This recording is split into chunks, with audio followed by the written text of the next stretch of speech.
Okay, good evening, everyone, and thank you very much for coming to the TAAC Distinguished Lecture Series. Today, we're deeply honored to have Dr. Xihong to give a talk on challenges and opportunities in statistics and data science, 10 research areas. Dr. Lin is a professor and former chair of the Department of Biostatistics at Harvard T.H. Chan School of Public Health. She is also the coordinating director of the program in quantitative genomics, and also a professor in the Department of Statistics at Harvard University, and an associate member of the Broad Institute of Harvard and MIT. She is an elected member of the National Academy of Science and the National Academy of Medicine, and she is also an elected fellow of the American Statistical Association Institute of Mathematical Statistics and the International Statistical Institute.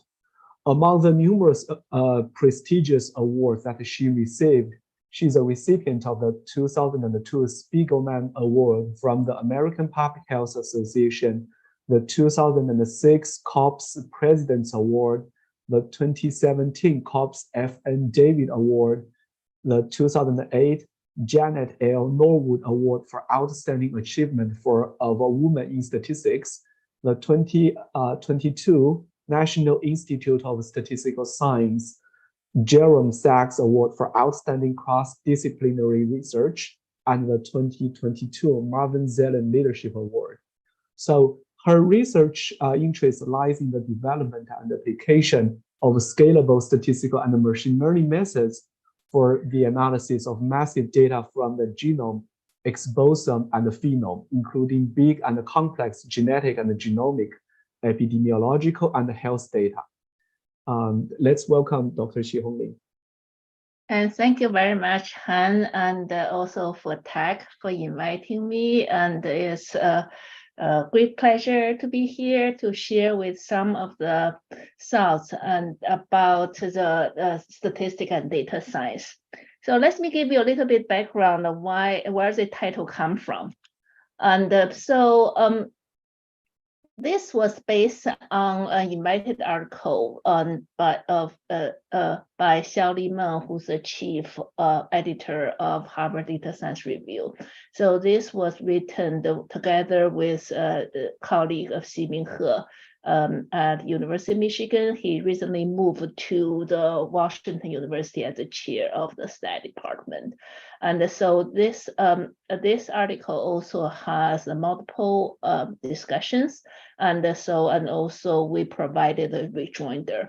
And so this together with our article, we were asked to provide 10 research areas on statistics and in the data science domain. And then Jeanette Wing, who's the Senior Vice Provost of Research at Columbia University, she had a parallel article on data science, 10 research area from the CS perspective. And so then this paper was published about over 2 years ago. So therefore, there are some update about the thinking. Okay, so when we think about this 10 research area, we try to start from how can we position ourselves as a leader. So and make impact in science. So I will not go through one area after the other. Some area I'll combine, and also provide some case studies to illustrate the point. And one area we highlight is the quantitative position X. And so giving my health background, so for health, and so one is often interested using the personalized health, including precision medicine and also precision prevention, and also in the personalized learning, and also in other fields as well. So basically the idea is how can one tailors the intervention, prevention, or treatment strategy based on a person's individual profile. and then can develop a treatment strategy that is effective and for subgroups.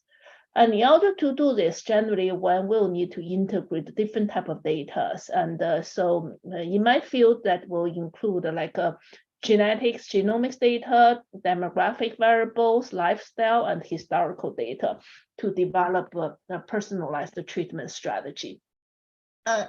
One useful way to think about how to do this is put it in a causal inference framework, and for example, develop the personalized treatment effect. So this can be done through this dynamic treatment framework or reinforcement learning. Because reinforcement learning is quite a powerful method, not only for the precision health, but also like in robotics, for example. And so basically, based on the historical data, decide what is the next intervention or treatment will be. So the second area is the interpretable and fair learning and decision making. And so in order to make the learning interpretable, because so it's important to integrate domain science. And so for my field, like in genetic genomics, when we develop method, in order for that to be useful, and in solving important genomics problem, so it's important to incorporate it's important to learn genetics and then incorporate those kind of method in the development. And so then the method can be used. And so by incorporating domain science, this can also help and converting the black box, which generally is a criticism for many of the machine learning method, into a white box. And so the learning method can be interpretable. And so in order to help with that, and it's important to have a deeper knowledge and so involvement in domain science. So basically the mindset is one need to be a real player in domain science field. So in my field, basically the genetics. So one would need to really understand the genetics. And so then, so basically these are three pillars of domain science, and like statistics, and informatics CS that include both machine learning and AI, and also domain science. So in order to do well, to make an impact in the field, it's important to have sufficient knowledge in all three domains. And so this basically involves both the breadth and the depth. And so what that means is the data science, we need to be a scientist, view ourselves as a scientist, not just as a quantitative science statistician or computer scientist. We need to view ourselves as a scientist by sufficiently knowing the domain science, and either whatever you're interested in, the problem you want to solve, and in health or in environment or social science or engineering, and whatever problem you're interested in, and to make an impact, important to know the domain science and also be truly part of that domain science community. So in other words, like the domain science community view you as part of them. And so by doing that, then the domain science community can be our advocates, and then it's more likely to make an impact in science. And so in order to do this, and so one important thing is to make the learning interpretable and fair. So in order to make the learning interpretable and fair, and so we talk about how to make the learning interpretable. The second part is makes the learning fair. So what we mean by making learning fair, that indicate both the fairness of the data, and so that many of the large data generally are observational data and collected from the crowd sources, for example, nowadays, and that will involve the selection bias. So generally, nowadays, big data don't solve the problem of selection bias. And so when the data are very big, the bias is more important than the variance for big data. So my colleague Xiaoli Meng, he and his colleague has a nice article in Nature 2 years ago. And so they reported that during the COVID, the big survey can significantly overestimate vaccine uptake because the samples are biased. So big sample size will not solve the bias issue. And so then that indicates one need to account for the selection bias in the analysis. And the second part of fair learning is the algorithm need to be fair. And so in particular, when the samples are biased, and how can one address the bias? And so from statistical perspective, the two way can be done. And so one is to use the inverse probability weighting approach. And also from the machine learning perspective, and that involve the transferred learning. So I'll give the two case study to illustrate what that means.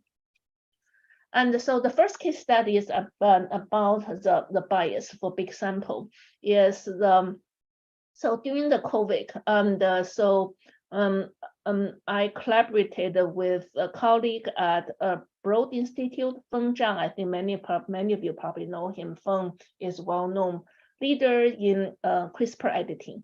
And so Ben Superman, he is a CEO of Pinterest. So it was during COVID, it was very nice to see this type of new collaborations between academia and industry. And so for people working in industry, they are very, very good at developing app, much better than people in academia. So Ben's team everybody is a volunteer. And so during that period, the team developed the app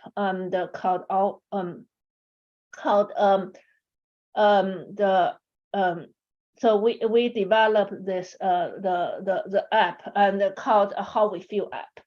And so this app was developed quickly in a month and then uploaded in the Google Play and also Apple Store because of Ben's team. And so we provided the scientific support and then development in terms of content.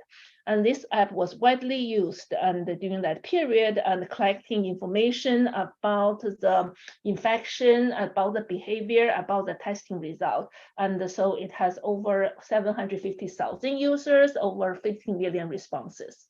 And so this was in partnership with the state of Connecticut. And then the result was published in Nature Human Behavior in the summer of 2020.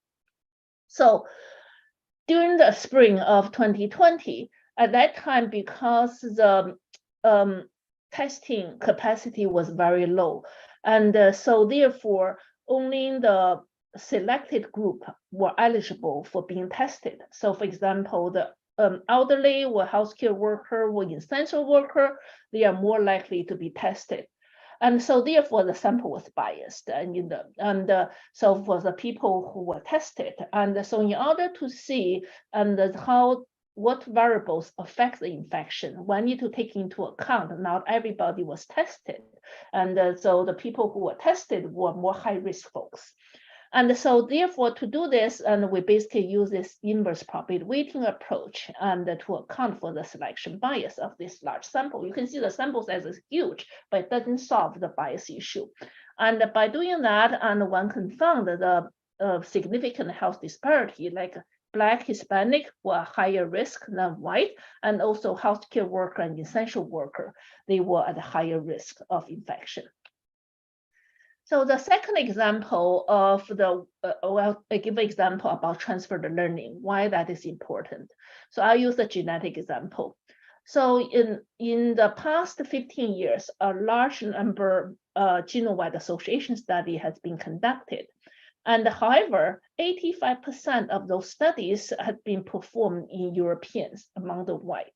So basically the genome-wide association study, what that means is one genotype millions of genetic markers across the genome and identify what genetic mutation associated with the human diseases, such as cardiovascular disease and or lung cancer. So if you look at this, shows the proportion of people who receive who were involved in the GWAS study. The red indicate European, and so you can see European basically dominant the whole GWAS study across the globe. And so then what was the issue? So it is in the field, there are lots of interest in using the genetic profile, and so basically use your genome and the information to predict your risk of disease. For example, the risk of cardiovascular disease was risk of lung cancer. So because the genotype don't change, so you inherit from the parents. So therefore, if one can use the your genome information to predict the disease risk, then intervention can be done. So for example, if somebody has a higher risk of developing cardiovascular disease, one can pay more attention and to the diet to reduce the LDL, for example, that is bad cholesterol. And when you use the whole genome data to develop a risk score for developing human diseases, because 85% of the existing GWAS studies has been conducted in European, it turns out those scores don't perform well in African American, Hispanic, and Asian. So if you look at the figure on the bottom, so if one uses the precision accuracy of the European as a reference as 1, you can see when one moves away from the European, and so you can see the accuracy become for 70% for Hispanic, and South Asian about 70%, like Indians, and the East Asians accuracy reduced to 60%. African is most different from the European. You can see the accuracy is only 25%. So what this indicates is the results are not transferable. So this makes the health disparity worse. So then what this calls for is to construct the polygenic risk score using the transfer learning, because most of the samples are collected from the European and the smaller sample size are collected from the Asians and African. So one want to build a risk score and for like African, and one want to take leverage the large sample size in the European. So the next areas which we highlight is the cloud-based, scalable, distributed, and federated learning, and also the statistical analysis of the private data. And when the data we deal with generally is very large, so therefore the scalability is critically important to us. And the second point is the field moving into the cloud. I'll show you how the cloud computing differs from the clustered computing. And also the distributed federated learning are very much in demand. I'll explain what this means. And the next component is differential privacy. And so this is right now is a lot of interest and on differential privacy, because the data generated cannot be shared publicly. So this needs more statisticians and computer scientists to be involved. So let me talk about scalability. And so this is critically important for analyzing the massive data, because if the methods are not scalable and people won't use it. And also in order for the method to be used, the method has to be not only scalable, but also incorporate the domain science. Then that can help the method to make a real impact. And so why we are interested in statistical inference? And so lots of time when one does the machine learning, people do the prediction. And however, if one wants to just do the prediction, one still need to assess uncertainty of the prediction. Furthermore, and the prediction cannot solve all the problems. So for example, if one wants to find whether a vaccine is effective, and so one need to estimate vaccine efficacy, that involve a parameter estimation. if you want to evaluate whether a drug is effective, one need to evaluate the drug efficacy. That involves the treatment effect, that involves parameter estimation. And also want to understand the causality, that also involves the inference as well. So in all settings, so that indicate the statistical inference is important to allow to make decision by accounting for uncertainty. And also in order to make the statistical or machine learning and the result be impactful, it's important to publish the method paper in non-statistical journal, not only in traditional machine learning or statistical journal. So it would be important to publish, for example, in Nature and Science families. So to give you an idea why scalability is important, this gives you a timeline of the whole genome sequencing effort. So about 20 years ago, that was announcement of the completion of the mapping the whole human genome. Until then, so about 15 years ago, and that was the completion of the 1,000 genome project. So at that time, only 1,000 people was sequenced, 2,000 people were sequenced, and depth was pretty low. And then in the last couple of years, the sequencing cost has dropped dramatically. Several large whole genome sequencing programs have been launched in both in the US and also in other countries as well. One well-known one is called Transomic Precision Medicine Program, and this has a sequence of the TOPMed. This has sequenced about 185,000 whole genome with many different diseases, such as heart disease and type 2 diabetes and so on. The other one is called the Genome Sequencing Program by the National Human Genome Research Institute that has sequenced about 350,000 whole genome. And also the National Cancer Institute has their own sequencing effort, sequence about 200,000 people, but with a tumor. And many large biobanks have been launched in the last couple of years. The most well-known one is the UK Biobank, and also the Million Veteran Program, and so that enroll about 1 million people. Another one called ALPHAS that enroll 1 million people. And so ALPHAS used to be called the Precision Medicine Program announced by Obama administration. And so the UK Biobank has sequenced about 500,000 people so far. And so ALPHAS has sequenced about 250,000, for example. So give you a sense how big the data are. So this is the TOPMed Freeze 10, about 185,000 samples and subjects with many different diseases. And so before the QCs, and so there are about 1 billion variants. And so you think about in Chinese, that means 10 亿. So the data we deal with has about 200,000 rows, 1 billion columns. In terms of file size, and so the original file size is 600 terabytes. So you can see the data are big. And so after the QC, one can see that the total number of variants is about 850 million. And so the data are huge. And I want to also highlight this number of missense variants. It's about, in the TOPMed 200,000 samples, it's about 6.7 million. Why I want to mention that? The reason is later I'm going to talk about alpha missense. I think many of you probably heard about this from the DeepMind. This was announced yesterday. And so you remember this number, 6.7 million. Okay, so you can see the data we deal with are very large. And also the field have moved into the biobank. This is really a trend of health science.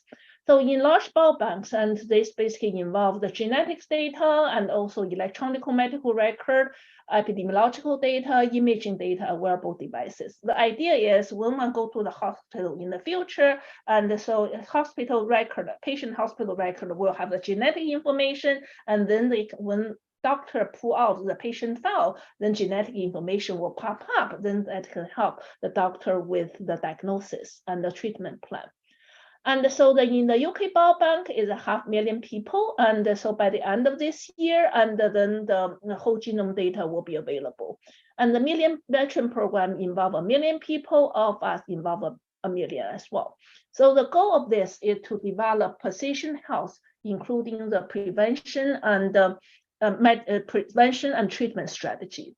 In the next couple of years, and we'll have millions or tens of millions of whole genome data available. So you can see the data will grow.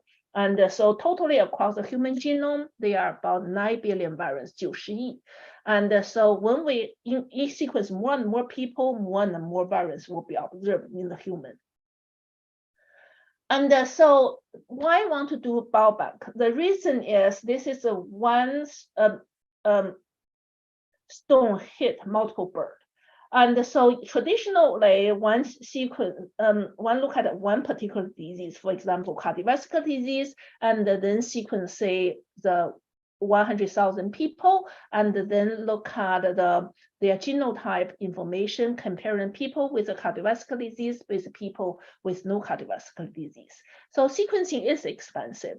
So why not use the biobank data using electronic medical record? Then in this situation, one can sequence, say, like 1 million people, and then look at many different diseases simultaneously.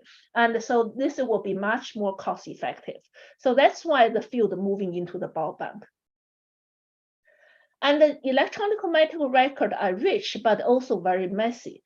So the EHR data generally involve both the structured data that are SD10, SD9 code-based data, and also doctor notes, those are unstructured data. And so the EHR data based on SD10, SD9 code, those are used for billing purposes for insurance companies. They are not used for the research purposes. So therefore, the disease status based on SD10, SD9 code generally are inaccurate. So that's why it's useful to incorporate the doctor's notes in defining a disease status. And however, different healthcare systems use different EHR system. And so therefore, the phenotyping, basically the disease definitions code are different, and for different healthcare system, and so they are not transportable from one healthcare system to the other. And also to make this scalable, to construct more accurate phenotyping is very time consuming, involves natural language processing. And so therefore, there are lots of interest in using the generative AI, for example, large language models, and to apply to the electronic medical record to increase the phenotyping accuracy. So you probably heard the New England Journal of Medicine recently create a new journal called the New England Journal of Medicine AI. So this would be a good application. And so for analyzing the whole genome sequencing data, as I mentioned, the data sets are very big. So the scalability is critically important. And so my team developed this STAR method, which was published in Nature Genetics, and then also the STAR pipeline was published in Nature Method earlier this year.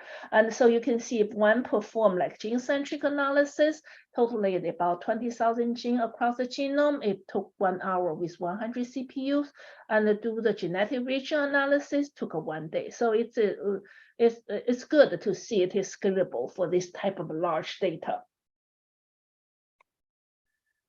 So the related to the scalability, and this is the field moving into the cloud.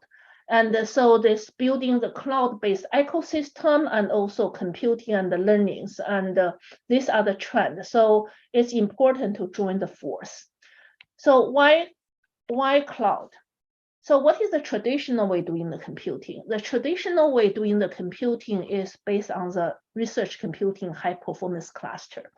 And so the concept there is bring the data to the researcher. For example, for the UK biobank data, and everybody make a copy. And so I make a copy, I make a copy, I make a copy. Then the basically the same data set are copied multiple times and across many different investigators. So this with the resources. So basically data sharing means data copy. There's no sharing of infrastructure. When the data are not that big, this is a good model. But when the data are big, such as UK biobank data, if the data are huge with the whole genome sequencing data, and it would be very costly to store the data by individual investigator. So for example, in Google Cloud, to store 1 terabyte of data a year, it costs about $300. And so if one store 100 terabytes data, you can see that's quite expensive. So that's why the field moving into the cloud. And so the concept is bring the researcher to the shared data. So basically, for the UK Biobank data, the data are in the UK Biobank cloud platform called RAP. And so the data cannot be downloaded anymore. And every researcher accesses the same data. And so different cloud platforms are available, such as Google Cloud or Amazon Cloud. So this also calls for we need to train the student to learn how to use the cloud. For example, build the workspace in the cloud and learn how to write workflow description languages and also the applet. And so NIH has made a significant effort and investment in this dimension. And so, for example, National Human Genome Research Institute and their data ecosystem is called Anvil, and the National Heart Lung Blood Institute, their ecosystem is called Biodata Catalyst. Both of them are built on the Google Cloud and Amazon Cloud, and based on the FAIR principle. So basically, the cloud is the trend. So this will allow distributed and federated learning as well. And so why federated learning? The reason is many healthcare system data cannot be shared. And just like many bank data cannot be shared, many hospital data cannot be shared. So in other words, patient level data generally cannot leave the individual healthcare system. And so therefore, if one want to analyze 10 hospital data, and so if then that is challenging if one cannot get individual level data and pull them together. So this called for the federated learning. And so basically create the statistical and machine learning method for analyzing the data across the different hospital or healthcare system and without sharing individual level data. And so the idea is by using the federated learning, the result from the federated learning are similar to the result using the pooled data. And so if one want to do this, if one just want to calculate a mean, that is easy to do. Basically, you calculate the mean for suppose you have 2 hospitals, you calculate the mean for the hospital 1, you calculate the mean for hospital 2, and then you multiply the sample size and then sum them up, divided by the total sample size. That is easy to do. And however, if one want to fit a logistic regression, we want to fit a deep learning model, and this is not feasible. And so with a single communication. So therefore, one want to see how can one develop this kind of federated learning algorithm without a lot of communication, reduce the number of communication as small as possible, ideally only 1 communication or maybe 2. And because generally many of the algorithms are iterative algorithms, one cannot afford communicating between different hospitals for 100 times.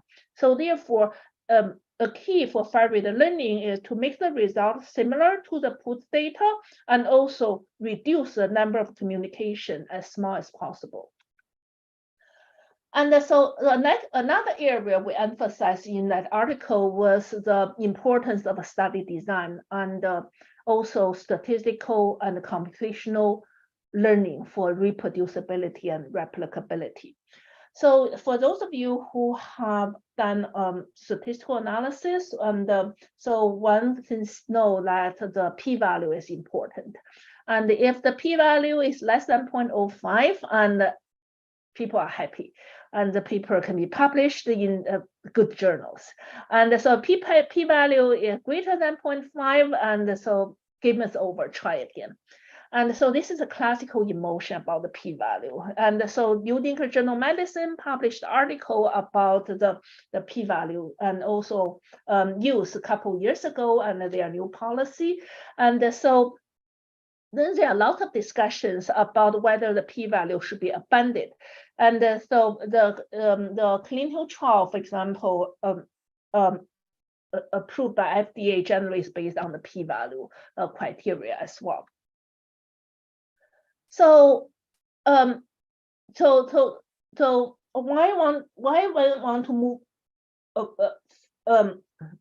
Why people are concerned about reproducibility and replicability, and so the reason is one of the reason is this can be demonstrated using the success rate of clinical trial, and so if you look at the generally for clinical trial, in order to get the drug approved by FDA, generally the multiple phase of clinical trial need to be conducted, including the phase 1 trial, phase 2 trial, phase 3 trial, and the regulatory review. Phase 1 trial, and so it's a success rate about 63%. Phase 2 trial generally is about 31%. Phase 3 trial is about 58%. At FDA level, and the review success rate about 85%.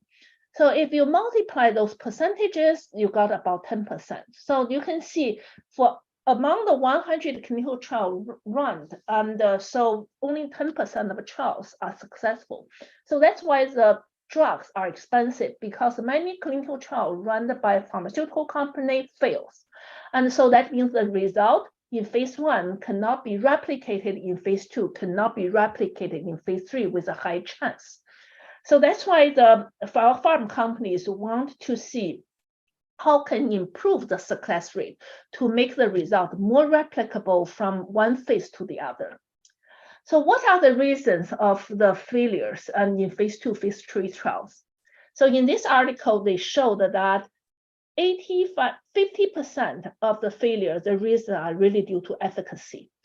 And so that's why there are lots of interest in improving the replicability. So basically, if one uses the genetics-based drug target, and the success rates are likely to be higher. So that's why in the many drug companies and investigated in the UK Biobank. So they provide funding to do the whole genome sequencing of the UK Biobank sample, because the discovery with the genetic basis, and they are more likely to succeed in clinical trials. And so this tells us that, so one cannot just based on the p-value is not good enough when we really find the scientific truth. So the goal of statistical inference is, optimal goal is to find the scientific truth. So therefore, so in order to identify the scientific truth with the confidence, so replicability is critically important, and the reproducibility is critically important. And so that's why there are lots of call for reproducibility and replicabilities and in the community in the last 10 years. And also call for transparent and trustworthy data science as well. To this end, National Academy published a report a couple years ago on reproducibility and replicability. So I was asked to write a commission article on the lessons learned from the success of a GWAS study on reproducibility and replicability. So the goal is, if the results are more likely to be replicable and more likely to be reproducible, and then we are more likely to identify the scientific truth. And so in order to improve reproducibility and replicability, involve multiple pillars. One is to make the data more reproducible. And for example, if the similar technology are used, and the similar data will be generated and from one lab to the other. And also the study design is important. If the study is not well designed, then garbage in, garbage out. And also in order to make the result reproducible, and so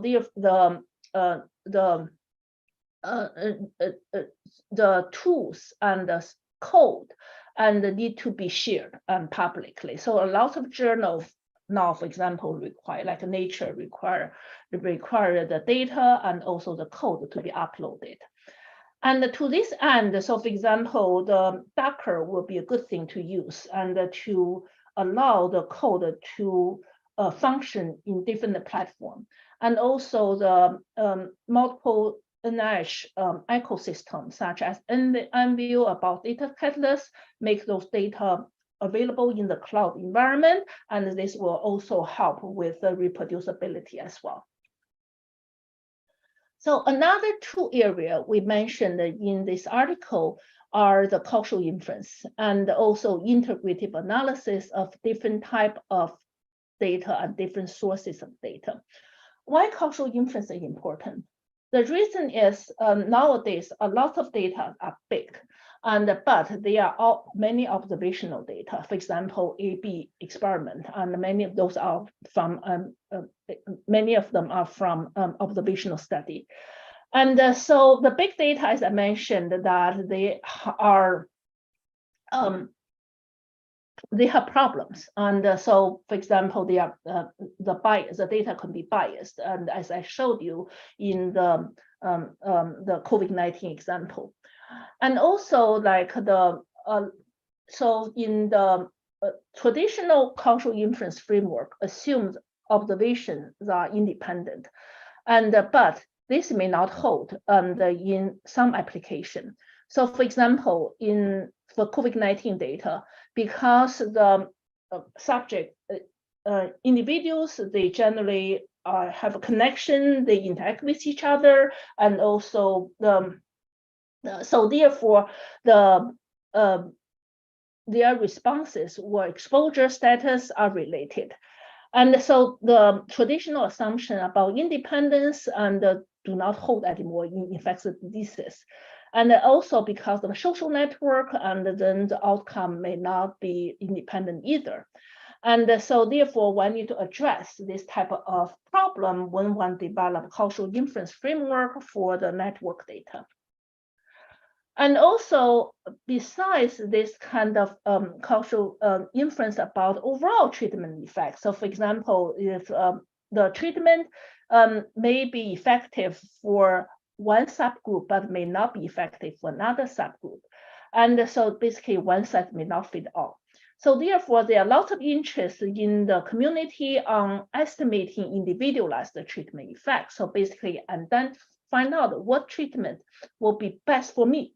And based on my genetic profile, based on my demographic information, based on my lifestyle.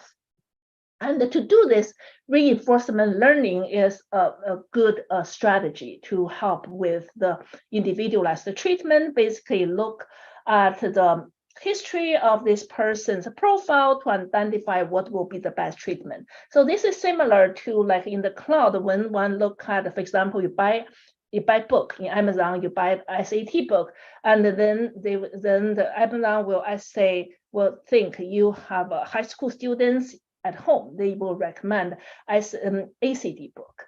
And so basically based on the historical data and then provide recommendations. And also in genetics, and this also, the causal inference also help understand the causal pathway we call the causal mediation analysis.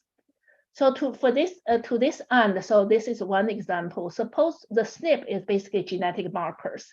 And so we want to see whether the genetic marker affects the lung cancer, and so through the smoking or through other biological pathways. And so then this will help understand whether the genetic effect and affects the lung cancer through what biological pathway. And so to do this, for example, if you look at this lung cancer example, and for one particular SNP on chromosome 15, and this chart shows that SNP affects the lung cancer and through other biological pathway and not through smoking. And so this will help understand the genetic pathway, then help with the intervention strategy. So this is another example. And so in this large-scale epigenetic study, one can identify whether smoking affects a particular gene. This particular gene is called AHR gene, then affects the lung function. And so in this example, this shows this particular AHR gene and is affected by the smoking, then affects the lung function. And so because this paper was written about 2 years ago, and there was one area we talk about emerging opportunity, but at that time we did not go into that deep. And so, but now you can see one emerging area is generative AI. And so a good example is ChatGPT, so large language model. And so if you look at the number parameter in ChatGPT, and so ChatGPT-3 has 175 billion parameter. ChatGPT-4 has 100 trillion parameter. So as a statistician, my first reaction is, this seems overfitting. How can this work? But turns out it works. And so basically the AI and engineering method is make it work. Then we figure out why. I think what this tells us is that takeaway for statistician is, as a statistician, we need to step out of our comfortable zone and cultivate an emerging and CS mindset and really think about disruptive statistics.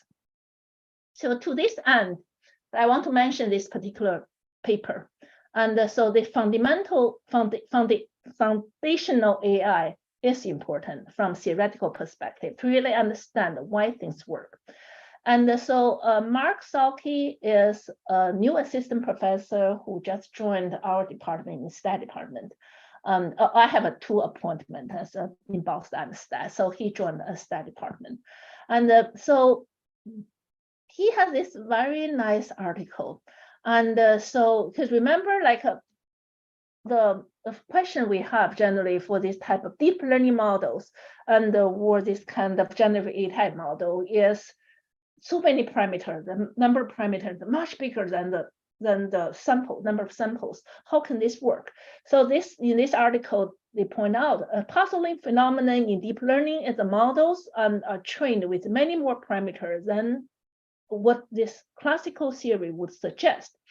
And so they have this very interesting result. They showed that for a broad class of data distribution model class, over parameterization is necessary if one wants to interpolate the data smoothly. So it turns out, like, if the number of parameter is large, but not too large, one may have a problem, and this kind of overfitting problem. But when the parameter is super large, like in the ChatGPT setting, and make it work. So it's kind of like it's a very interesting phenomenon. It's kind of phase transition phenomenon. It's very interesting. And so this is basically from the theoretical perspective. It's really good to really think about out of the box. And also the second thing is AI for X. And so I'm going to show you one X, what that is. So this will be AI for many different X's. I think many of you probably trying those kind of generative in your own field. So yesterday, on the Science article, and published a new paper and called Alpha Missense. And so this was developed by the Google DeepMind. So as all you know, the Google DeepMind and developed AlphaFold and for predicting the protein function, protein structure, a couple years ago. So this is their new product called Alpha Missense. And so basically they developed this motivated by ChatGPT, by the large language model, and to estimate the functionality of the missense and variance. And so this too close to home. And so basically what that is that for what is the missense variance, because this is in genetics. And so basically what that means is that if one has the missense variance and what they call the mutation. And so basically the code the amino acid. Amino acid codes the protein function. So if you look at the top, and so you can see the CAT basically code his. But if you change the A to C, and for the missense variants, and then this code a different amino acid, that will likely to change the protein's structure. Many of those kind of mutation, when they change the amino acid, basically have no effect, but sometimes it can have a significant effect. So across the human genome, and totally there are about 70 million the missense variants. And so they predicted, and about 57% are likely benign, 32% are pathogenic. Pathogenic means that it changed the amino acid structure, and which this will result in malfunctioned protein. And so, and also 11% are uncertain. So so also in this paper, they indicated only 6% are seen in human. So that basically means 4 million. But if you recall, the TAAC data I showed you later on and early on, and so for TAAC, the 200,000 samples, we already observed the 6.7 million. So therefore, this number is little outdated. But the point here is that even among those, they say 4 million variants observed in humans, and so only about 0.1% are confirmed by human experts. So from for example, from the ClinVar. And so basically they were able to predict the functionality of many of those variants, which experimental experiment has not been conducted. And so this definitely is very good example of the AI for X. And so people are developing our AI method and tools in your own field. And so now I just want to wrap up a few broader points, and so about the communication with the broader audience. So one thing I learned from the pandemic is that statistician and data scientists need media and public facing communication training. Even we are trained as a scientist, and so we are comfortable communicating with our fellows in our own field or in the other scientific field. But it's important to know how to communicate to the media and also to the general public. Why that is important? So I'll just give you one example. And so in early 2020, I collaborated with multiple colleagues at the Huazhong Science Technology School of Public Health. And so we analyzed the Wuhan data about 30,000 subjects who got COVID. And so this study was quite influential. And then so in this study, we reported what happened in Wuhan, what intervention, without intervention, what is the RT numbers. So basically one person could affect 3 people. So that the COVID, the virus was very infectious. And then what Wuhan did in terms of the quarantine and isolation strategy, how that helped reduce the transmission. And so that policy was because of this paper, and then is many of the country, many of the city, and follow that practice. And so what then, this also later paper, the one paper was published in JAMA, the other paper was published in Nature in that year. And then in the spring and in March, and I got a lot of requests for interview. I turned all the interview down because as statistician, my first reaction was I did not want interview. And then, but then later on in the late March, the things got worse. And then I decided it's probably a good idea to talk with the medias and to help the public understand what happened in Wuhan, and also what intervention strategy could be used to stop the transmission. And so this, you can see there was quite a bit of interviews and from many medias and also Nature and Science and the Wall Street Journal and New York Times and so on. And the one thing I learned was it's very important to speak in simple language without the jargon and to help the community understand. So, I remember at one time at one BBC interview, and then the host reminded me before we were on air, remember the audience and listening to the shows, and they were families with small children eating breakfast. And so therefore they speak the importance about how to communicate in the public facing settings and without jargon. And also the public services need statistician and data scientists. And so I served on the Massachusetts State COVID-19 task force in the spring 2020. And also I testified in the UK Parliament Science Technology and committees. And so that was the first time I talked with senators. And so then the committee made 10 recommendations and tried Prime Minister Johnson's and including several of my recommendations. And then also also I served on the WHO the technology advisory group, which estimated the excess mortality rate and released in 2022. So what I learned was that it's important to communicate without the jargon in the most basic plain language. And also many times when one were interviewed and the time is very short, like 2 or 3 minutes on air. So one have to keep the message simple, short, focused, and stick with what you know. And also one need to be prepared to answer challenging questions on spot. And so finally is when one talk about how to make a broader impact, we also need to be open-minded. So have broaden our promotion criteria.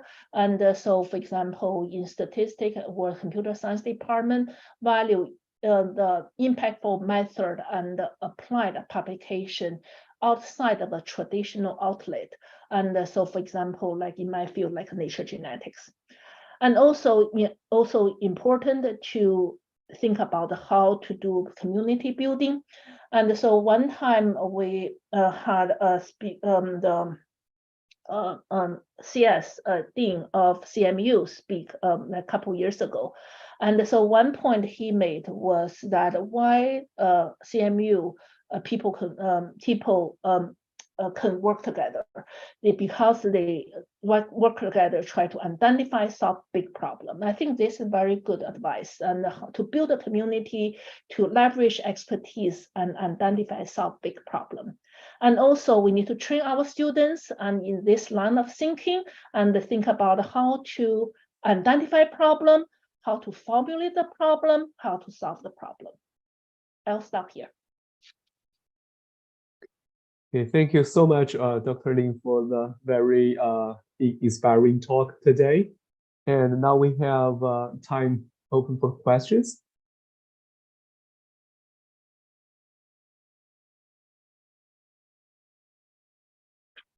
Yeah, in the chat, there's a question. Okay, so the first question, we have people asking for 2 questions. Number one is that first, I read an article written by people from Stanford and Berkeley that they found the problem of drifting for ChatGPT, that is common probability when the number of parameters is really large. They found that among 1,000 math questions, ChatGPT 3.5 performed better than ChatGPT 4.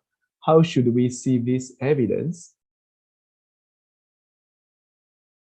Oh, I think for those of you who have used the ChatGPT 4 and ChatGPT 3, you can tell probably the best way to do is you try it out, and then you know you have the domain science knowledge, right? You know your field. Try something you're familiar with and try it out, and then you'll be able to tell.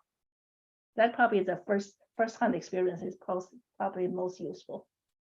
Yeah, the second question from the same audience was that, do you have any comments on the studies using generative AI in generating or creating drugs? I'm not sure we're at that stage yet.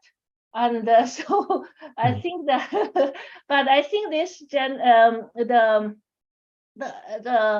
you can see from this example, like the alpha missense example, and so they have great potentials if one can identify the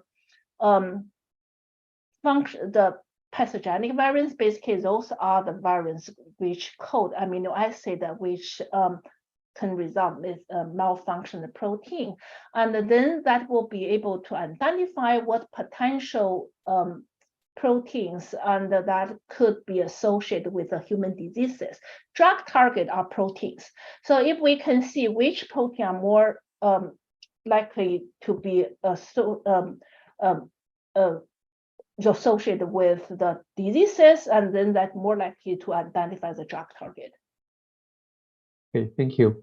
The next question in the chat was, for big data, the major issue is to obtain the data. Do you have any suggestions on the best strategies to how to access the company hospital to obtain their data? So generally it is, if one wants to ask from individual investigator, generally it's hard. And but in the last 10 years, and NIH had put a lot of effort on making the data available to the research community, because NIH funding are from taxpayers' money. So therefore, it's important to make the data available to the research community. So for example, the investigator funded by NIH, and generally they are required to upload the data to dbGaP. And so many of the data nowadays can be downloaded from dbGaP. So basically you need to file application to dbGaP, and then you can download it. And also right now there are a lot of effort on the cloud environment. So for example, this you don't need to download the data. For example, like UK Biobank data for 500,000 people, and like the whole genome sequencing data, electronic medical data, record data, they are all available in UK Biobank RAP. This is their cloud platform built upon DNA nucleus. And also for TopMed data and all-fast data. TopMed data are available on Biodata Catalyst. This is an HLBI ecosystem, and then all of us are available in Anvil. So therefore, a lot of data are available in the cloud as well. You just need to file application. Okay, thank you. A follow-up question from that point is that from my past experience, there is a gap between company needs and the university research. Do you have any suggestions on how to bridge the gap? I think this is a great question, and so I think this basically is how can we make the work basically how can we do translational science, right? I think that definitely is a great direction. And so I think nowadays, compare at least in genetics field, nowadays, and so there's much more interest in of the collaboration between the university and industry, and because of scientific need. And so therefore, in order to motivate, to foster this type of collaboration, and so one had to motivate it by scientific need. And so therefore, if in each individual field, and if a story can be told or a case can be made, and also there's sufficient evidence that motivate this type of collaboration, that will make things easier. Because in my field, in genetics field, because there's a need that's there. So therefore, industry and university are more likely to collaborate right now because of the need. Thank you very much. I also have a question. So we know that these cloud computing and these large models are the exciting future of the field, for many big data related data science research. Um, but many of these are they do require a lot of computational resource, right? So I mean, for like researchers with limited resources, how can they make contributions to the field? That's really, really true, especially cloud. Cloud is not cheap. And so therefore, the one have to be careful. And when you use the cloud environment, so I remember one colleague at Stanford, and so he allowed his student to analyze the data in the cloud. And then the student was not that experienced using the cloud. And then by the end, then the cost was so high, he had to really cover it using his discretionary fund, a significant portion of discretionary fund, and basically make him broke. And so therefore one have to be very careful using the cloud and the environment. So what we do is generally we try to run things in the cluster first and to make sure things work. And also we start for whole genome data, we generally try to analyze smallest chromosome 24. And to make sure that work efficiently, and then we estimate how much it will cost for analyze the whole genome, and then we will implement for the whole genome.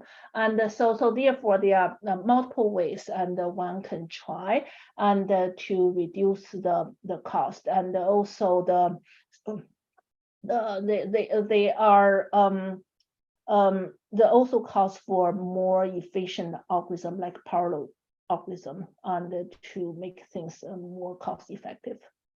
Yeah, that's very important. I mean, like from my own experience, I also know that we always need to do like a pilot studies before we scale up, because it's very easy to burn thousands of dollars within a few hours on the cloud. Yeah, that's right. So one definitely need to be careful. Don't break your bank. Yeah. Okay. The next question in the chat was, how far are we away from precision health, and what practice we could get involved in? So this is a very good question. I think this one, because precision health, this is quite a broad concept. It really varies and from the different subfield. So for example, like if one look at the rare diseases, and for example, like Hutchinson disease, and so those generally are caused by a few mutations. Those are basically called Mendelian disease. If one has a particular mutation, and then this person will develop that disease. And so this type of rare disease settings, and so if, for example, if one does the genotype, does the sequencing, and then identify a person or has that particular mutation, and then that will help with the diagnosis. So you can see this is a very good example of the precision health through the sequencing. And also sometimes for the children, and so like the children have undiagnosed diseases, and so sequencing can help as well. So this is just one example, but to do the precision health at scale, I think we are still moving slowly. Thank you. Yeah, I have another question from myself. So for like high school and college students who are interested in statistics and data science, do you have any suggestions for them to be better prepared? I would think that definitely the high school statistical course is a little bit boring. It's like a cookbook, and so I think so that is it will be there are lots of online courses that will be better, and those online courses are a lot of them are free, and also will be good to get involved in research. I think that help as well. Thank you. So there's another question from the chat. Could you please envision what data science can be applied in healthcare fields? Oh, yeah, data science is a very broad term. And so, for example, statistical data science, and the informatics, computational biology, all data science. And so this has, like for statistics, you know, it has been applied to the health field for a long time. For example, any clinical trial, for example, you can, there has to be one statistician. So in order to get the drug approved, and when you have a statistician involved in designing the clinical trial, analyzing the clinical trial.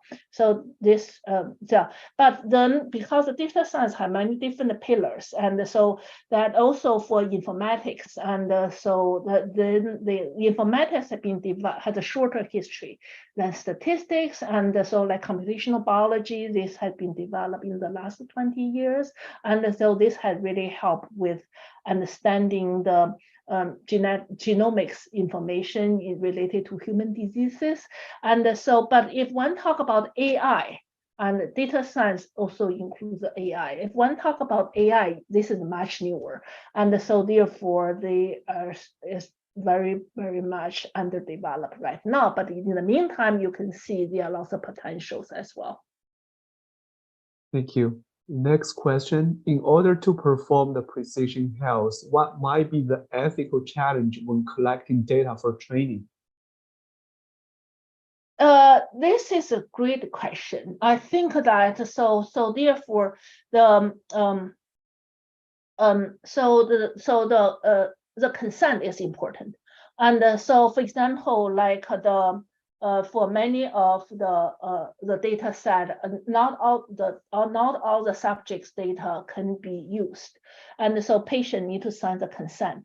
And so, for example, like some data for the some data, for example, like patient signs a consent.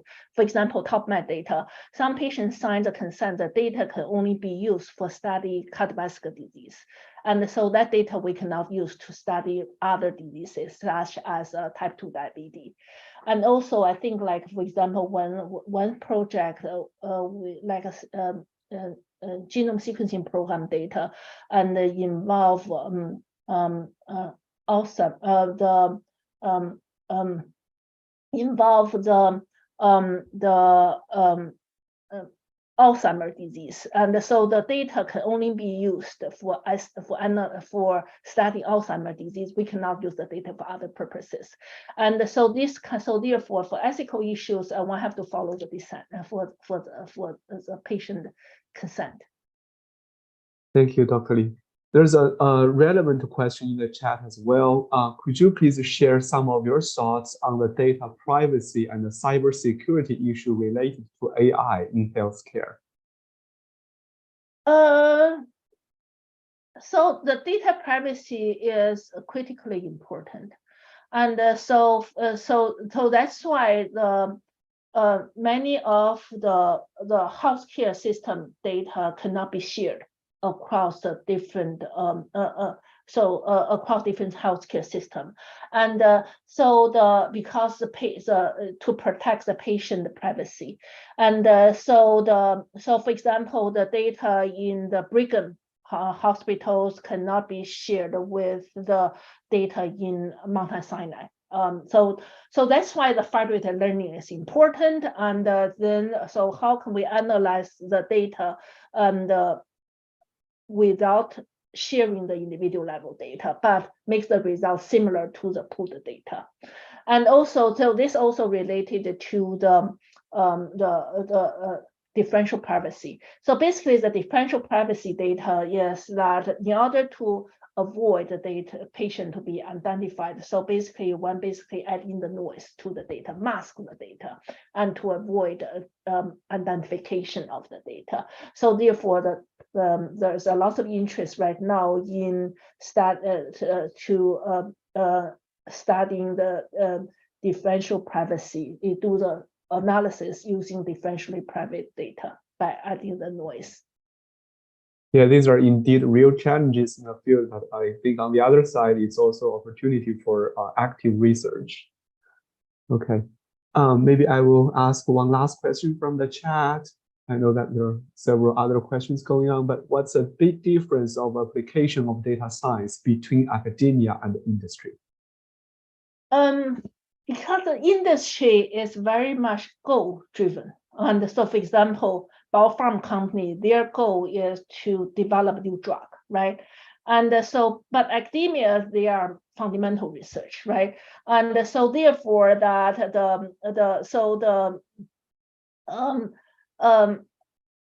academia, so both research are important, and for fundamental research and also industry-driven research, and also for fundamental research conducted by academia, and also the translational aspect is important, and so that's why it's important to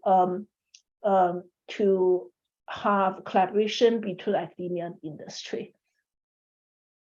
Thank you very much, Dr. Lin. Yeah, it's already 9:45, and thank you so much for spending time delivering this very inspiring talk and for sharing your thoughts on the various questions that we have from the audience. And thank you so much for your time. Thank you, everyone. Thanks. Okay. Thanks everyone for attending. Have a good night. Good night.